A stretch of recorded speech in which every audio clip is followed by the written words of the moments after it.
I know it might not seem like it when you look at the channel, but 2023 was actually a really big year for me. While you guys were seeing nothing in your sub boxes, I was taking a 20-hour flight to visit Japan for the very first time.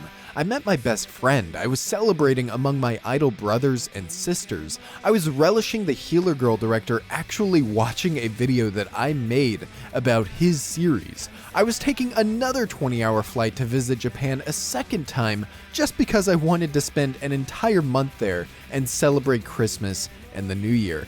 Let me tell you, if you've never grinded editing a video at 2 a.m. while staying in a cheap hotel in Osaka near the New Year, it's a vibe, man. But on top of everything else, I was just watching an absolutely absurd amount of anime. Both things that came out in 2023, but also just a ton of stuff from across the entire history of the medium.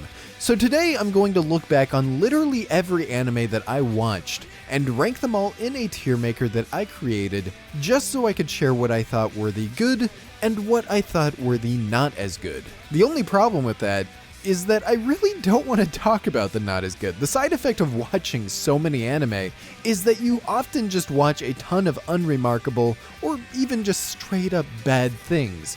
Goodbye Donglies I thought would be way better than it was, considering this is the same director who brought us A Place Further Than the Universe. That shit sucked. Sunny Boy, I kept this series in my pocket for years because I knew I would end up loving it, and it turns out that I didn't end up loving it. Rage of Bahamut, Universal Century Gundam, Amagi Brilliant Park. There were a lot of things that I went into thinking that I would really enjoy them, and just unfortunately got hit with the cold reality of disappointment. However, the flip side of that coin is that I also experienced a lot of stuff that I went into thinking, meh, this probably isn't going to be that special, and then ended up getting slapped in the face for doubting such incredible pieces of art, and that's essentially what we're here to talk about today. I could recount literally everything that I watched and pad this video out much longer, or I could just say bam bam bam bam bam bam bam and talk to you about the stuff that I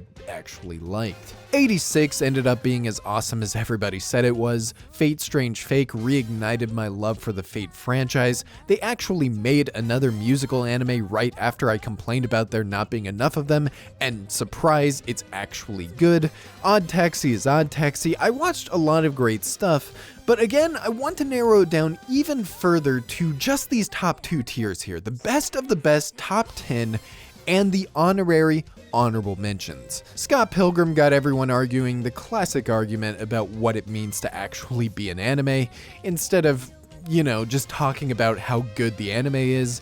War in the Pocket was a very short but appreciated bright spot in the 150 plus episodes of Gundam that I was consuming. The Macross franchise is mecha mixed with idols, mixed with love triangles, fighting with the power of music. Basically a franchise meant for me. Cinderella Girls U-149 is the first piece of Idolmaster media to actually capture the heart of the series in nearly a decade. Seriously, if you're not crying in episode 11, get yourself checked out, you're probably dead inside. And Mushoku Tensei Season 2 somehow made an entire storyline of a dude curing his erectile dysfunction into an emotional and engaging love story. No free run because I didn't finish it in 2023. Let's get into the top 10. Link Click is the time travel character drama mystery thriller epic that keeps delivering the further we get into this story. I could tell you that it's about two guys who enter photographs to go back in time, and that's basically all you need to know to instantly get sold on the premise of this series. A few years ago, I put Season 1 among the best anime that I watched from that year, and thankfully Season 2 shares a lot of that same quality. However, where Season 1 was more about these individual character stories, like stopping workplace sexual harassment, repairing the relationship between these two lovers, or getting this child out of a kidnapping situation with a goddamn shoryuken, direction. Season 2 is a lot more zoned in on one overarching story with a limited cast of characters. That has its drawbacks, of course, but it still has all of the same heart and the same drama and emotion that you would expect from this series, while also getting you even more invested with where it eventually leads. The stakes are higher, the supernatural powers are even more fleshed out, and they introduce an even bigger cast of hot guys. Sounds like a win in my book. Pluto is a series that feels very different than what the anime industry has become today. Maybe that's because it's adapting a manga that was published in the early 2000s, maybe it's because that manga was written by the legendary author Naoki Urasawa, or maybe it's just because this is a story that would feel fresh and exciting no matter when it came out. Ironically, in spite of the fact that it's leapfrogging off of one of the most influential anime ever made. Pluto is a sci-fi thriller set in the world of Astro Boy, as a detective is trying to uncover the mystery behind the murders of the most important robots in the world. And right off the bat, you can tell this is a series that isn't concerned with necessarily catering to an audience. For being a sci-fi thriller, it's much less bombastic and over the top than what you would expect from the genre today. Half of this first episode is just spent watching procedural crime investigation, and the second half is watching an old man cope with playing the piano. It's a very slow burn series, but it is slow burn in a way that deeply captured me with its characters and its storytelling. As you uncover the truth behind this mystery, the theming around humanity becomes stronger and stronger. What does it mean to be a human in a world filled with robots? What makes someone actually alive? These are questions that a lot of sci-fi have posed since this original manga came out, but I think Pluto offers a much more sincere and heartfelt answer than most. The Haruhi Suzumiya franchise is a franchise that I think a lot of people don't realize is as good as it is. We all know the memes, we all know the Haruhi gifs and emotes, but sit down and actually watch this series, and you will find the origin of most light novel anime tropes that you see today. Now, on one hand, maybe we should be crucifying Haruhi for that. A lot of these tropes have been beaten to death and just gotten really stale. But at the same time, despite Haruhi being the origin for all of those tropes, it actually manages to handle them better than most light novel adaptations that have come out since. This is a really clever, witty, fast-paced mystery series with that trademarked Kyoto animation stamp of quality and a really heartfelt dynamic and relationship at its core. Some people will tell you that it's really only worth watching for the movie, but I had a great time with the entire series. Okay, most of the entire series. Sengatsu no Lion is an anime that I put off watching for as long as I possibly could. Not because I didn't want to watch it, but because I really wanted to watch it. And it always had the looming pressure towering above that this is among a lot of my friends' favorite anime of all time. People that I respect, people whose taste lines up with my own. It's not an easy thing living up to those kinds of expectations, but I'm happy to say that Sengatsu is one of the rare cases where it actually can live up to that pedigree. Behind the surface of this story that revolves around the game of shogi is one that's more complicated to summarize. Rei Kiriyama might be one of the most realistic and heartbreaking depictions of depression that I have ever seen. But what makes Sengatsu special, much like the other good stories that have this kind of heavy subject material, is that it uses that depression and it uses that heaviness as a way of showing the light and the warmth that Rei finds in his life and how it changes him over the course of the series. This is a beautiful story about all kinds of adversity and trials that we face in our life on a regular basis. And I can say that it consistently gave me the motivation and encouragement to face those things myself. If you can handle the blunt, emotional weight of the darker sides in this series, I truly think you will be rewarded with light by the end. The Tatami Galaxy leaves a strange first impression, to say the least. It's got an interesting aesthetic, it's not really clear what is happening and what isn't, and the dialogue moves so fast that it nearly gave me a seizure. All of this is the reason why it took me so long to eventually return to the franchise after giving it a shot so many years ago. And I'm glad I did, because I don't think if I had stuck with it all those years ago, that it would have resonated with me the way that it does now. The Tatami franchise overall feels specifically made to be watched as a young adult. Tatami Galaxy is all about this first-year student in college who is desperate to reinvent himself and find the perfect life that he thinks is waiting for him down a certain path. And it's watching all of his attempts to find that perfect life and watching him pursue that through all of these different clubs and the people around him that, well, one, you just have a really goddamn good time seeing all of the fun and bizarrities that happen to him along the way, but more importantly, on a thematic level, it has a lot to say about appreciating the stuff that you already have in your life and being willing to move forward even when things don't go according to plan. It's maybe the most impactful I've ever seen themes like those conveyed, and I don't think they would have hit nearly as hard if I didn't watch this as an adult after experiencing those things myself. Am I telling you filthy teenagers that you can't watch this series now? Not really, but just keep in mind that the time and the place that you experience something are always big factors in how much it impacts you.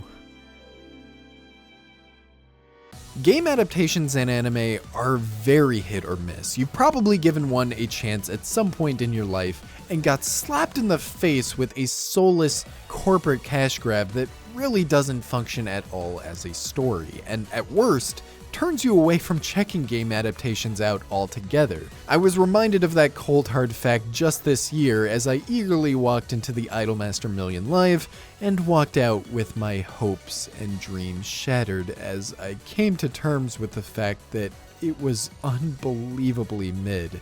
Seriously guys, just listen to my advice from last year, read the manga, it's still incredible. However, on the other hand, you will rarely come across a few that are crafted with such love and such passion that they truly transcend whatever franchise they were adapting and become genuine pieces of art.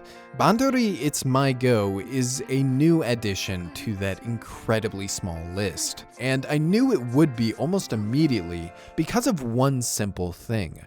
These characters are actually good, they're actually written well.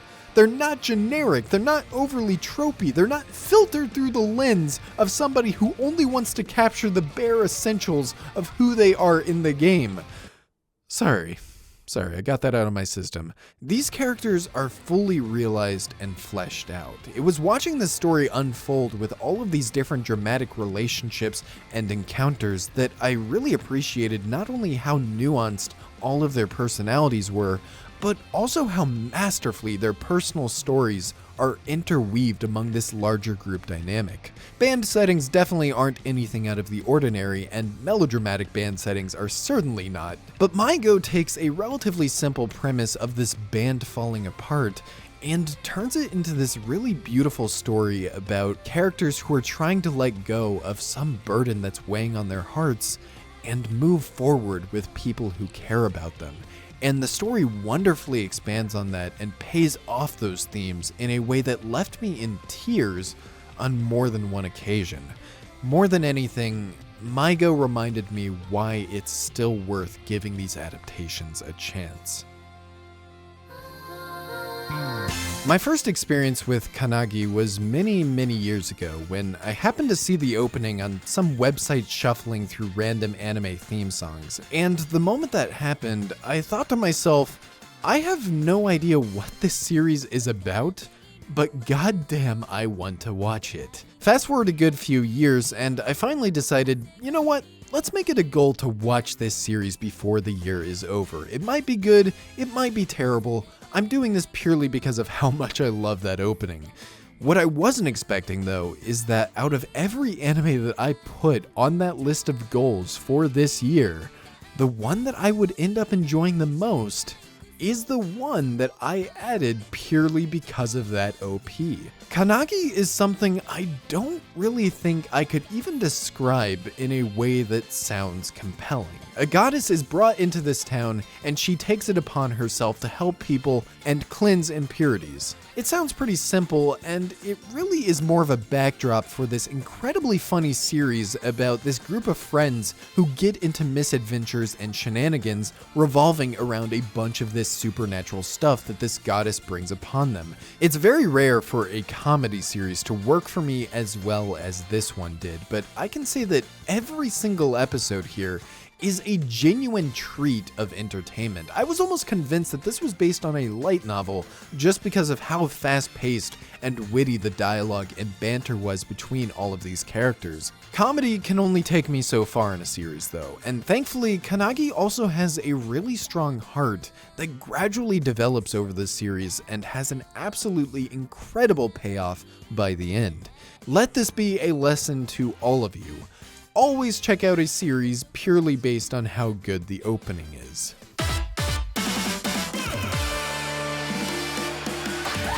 Onimai is the best anime of 2023.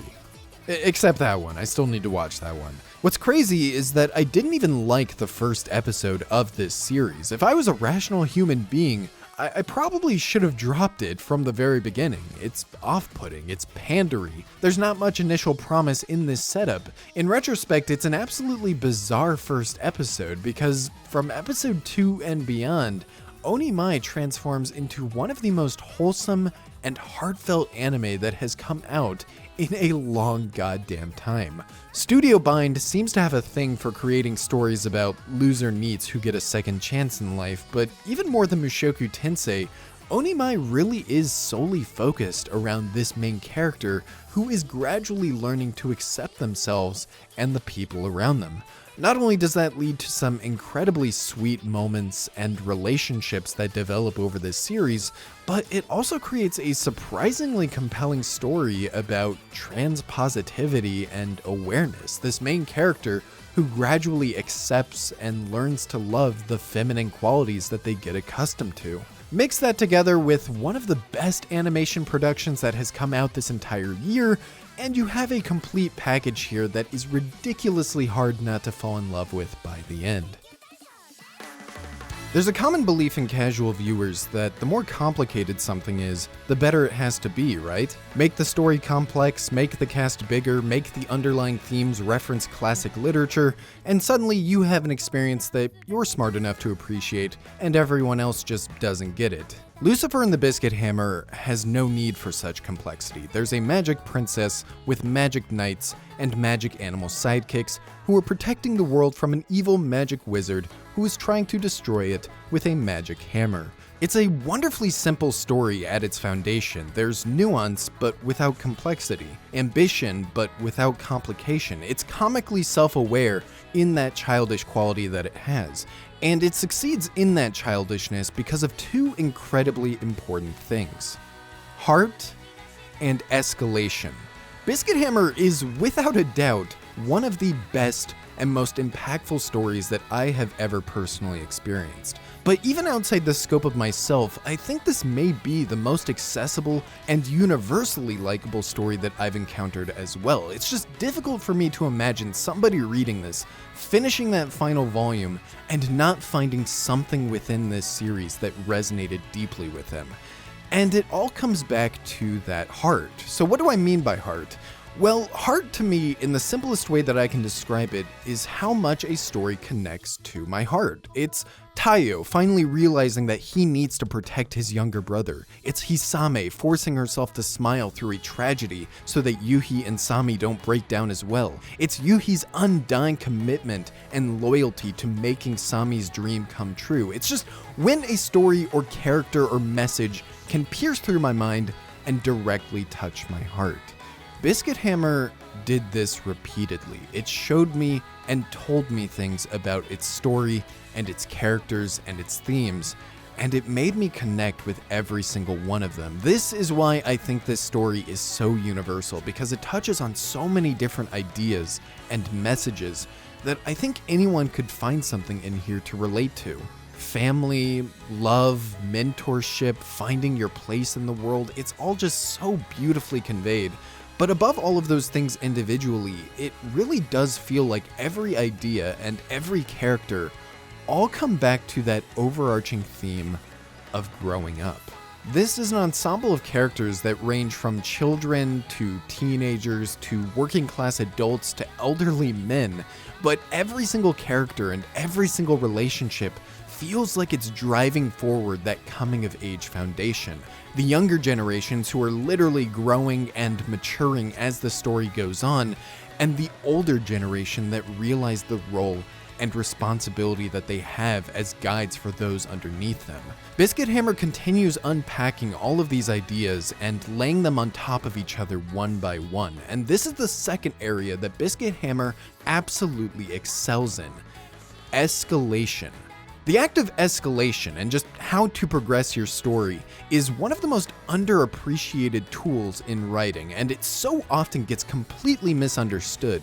Authors end up focusing on making the scope bigger, the cast larger, the stakes are just out of this world, which are also important, to be fair. Biscuit Hammer does those things as well, but they never figure out the real key to escalation: escalating the themes and the relationships and the emotional component. Having the story organically build to its own conclusion. By the end of a story, you should be actively anticipating what has been established throughout the entire rest of it, both on a literal narrative level and what it has been conveying to you thematically. Biscuit Hammer is godlike at this. It presents a simple premise and a simple idea in the very beginning of the story. Samidare wants to destroy the world with her fist. And you might not know what to think about that at first. You might not even take her seriously. But as you work your way through the story, learning about her, learning about everyone else, you continue building on that tiny seed that was planted in the beginning until it sprouts into something incredible. By the final volume of this series, I was either cheering, screaming, or crying my eyes out every single page. This is what it means to have a story unfold, and this is Biscuit Hammer.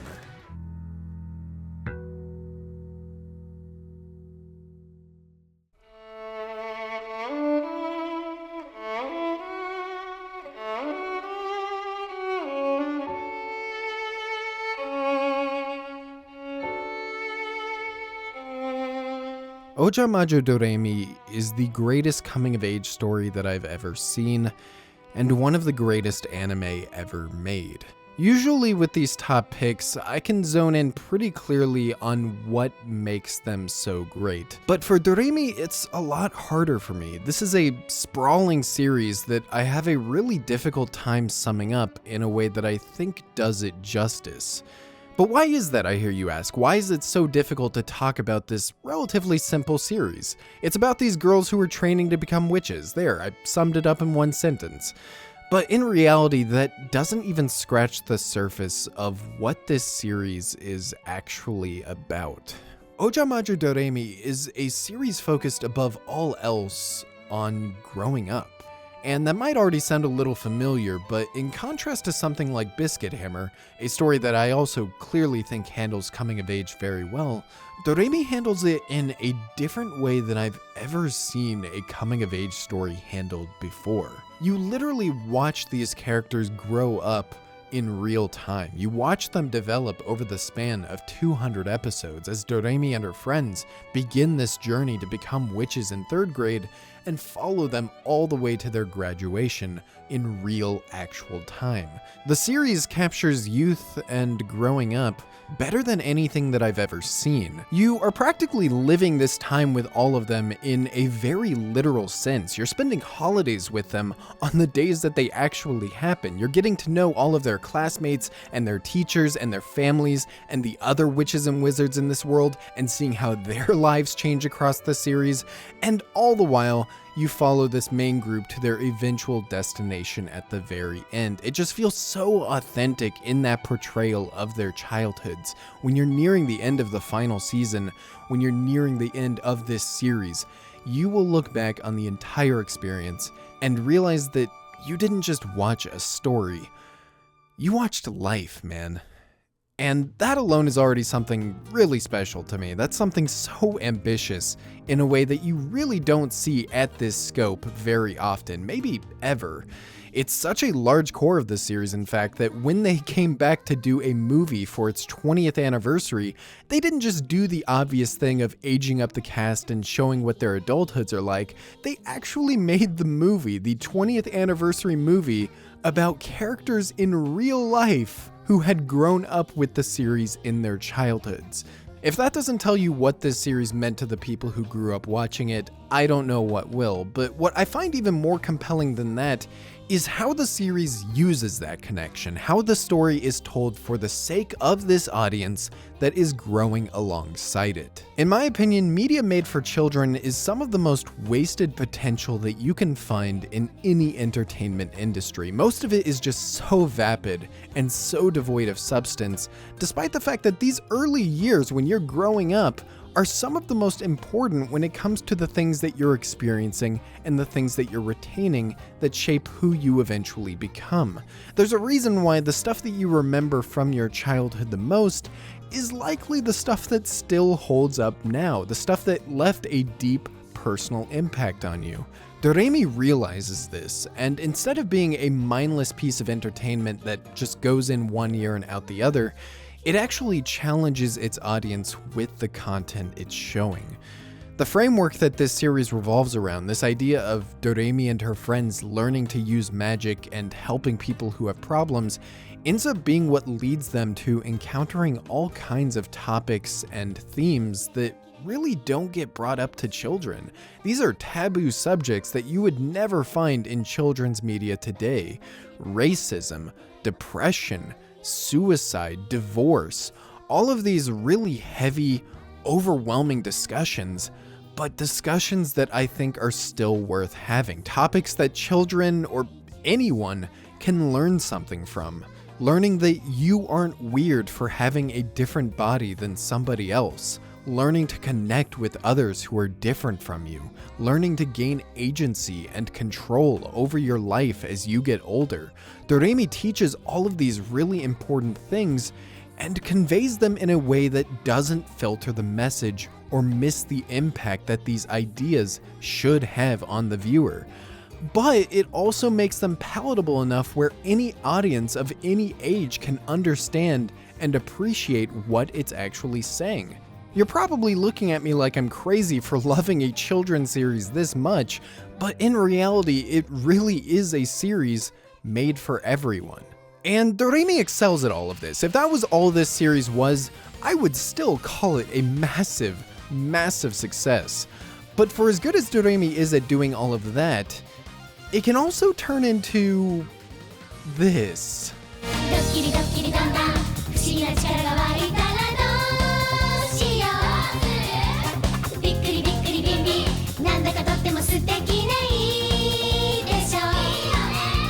This is still absolutely a cartoon made for everyone at its core, and Ojamajo Doremi is not only one of the most emotional anime I've ever seen, it's also one of the funniest. Episode after episode, joke after joke, funny face after funny face. It feels like non-stop entertainment. There's rarely a dull moment in this entire franchise, which, considering the length, is a monumental achievement. It's this balancing act between funny and emotional, silly to heartfelt, crying your eyes out of laughter to crying your eyes out because you just watched one of the most beautiful stories that you have seen in your entire life. This is just one of the many things that makes Ojamajo Doremi special to me. And even with all of this said, I still don't think I've captured even a fraction of what this series has to offer. It's a story that I know will stick with me for the rest of my life, and it is by far the best anime that I experienced in 2023. Overall, it was definitely a good year for me in anime, but not quite as spread out as last year's was. Like last year, I feel like the top 5 were all series that I would genuinely put among my favorite anime, whereas this year, it is mainly just those top 2 that stole the spotlight. But to be fair, Those two are also better than anything I watched last year as well. Like, Doremi is genuinely top 3 anime of all time for me now, so which year was ultimately better? Make of that what you will. I am super excited for whatever the rest of 2024 will bring. A huge, massive, incredible thank you to Mickle Pickle yet again for creating the amazing manga animations that you saw in the Biscuit Hammer section. The only reason that I even put manga in these videos now is because I know that I can count on him to create a masterpiece that visually conveys everything that I'm looking for. Go check out his channel if you want to see more of his incredible manga animations, join the Discord server in the description, subscribe for all of my future videos. I love you all, and I hope you have a great 2024.